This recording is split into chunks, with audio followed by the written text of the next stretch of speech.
আমার নাম দীপ্তেশ শর্মা, এটা দত্তপুকুরে আমি থাকি। আমি বারাসাতে মডার্ন কম্পিউটার থেকে এই সেটআপটা নিলাম, আর এটা আমার বাড়িতে একদম পুরো ফ্রি সেটআপ করে নিয়ে গেছে। ওভারঅল পুরো গুড, টেবিল ম্যানেজমেন্ট যেরকম আমি চেয়েছিলাম একদম পারফেক্ট। মাদারবোর্ড নিয়েছি আমি ROG Strix B760A, প্রসেসরটা আমি ইউজ করেছি Core i7 এর 12th জেনারেশন।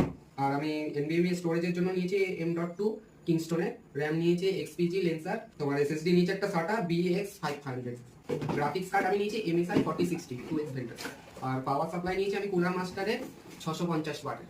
এআইও আমি নিয়েছি গ্যামেক্সের থেকে 240 mm, আর ক্যাবিনেট নিয়েছি আমি অ্যান্টি স্পোর্টসের আইস 410 TG, আর মনিটর নিয়েছি আমি LG-র 27 ইঞ্চি। গিফটের মধ্যে এখান থেকে আমরা গিফট পেয়েছি দুটো তোমার স্পিকার পেয়েছি, তারপরে একটা ব্যাগ রয়েছে, ব্যাগ দিয়েছে, উইন্ডোজটা ফ্রি দিয়েছে আমাদের। আর এখানে দামটা অনেকই কম, অনেক জায়গায় আমি ঘুরে গেছি দেখেছিলাম, এখানে দামটা অনেকটাই কম ছিল।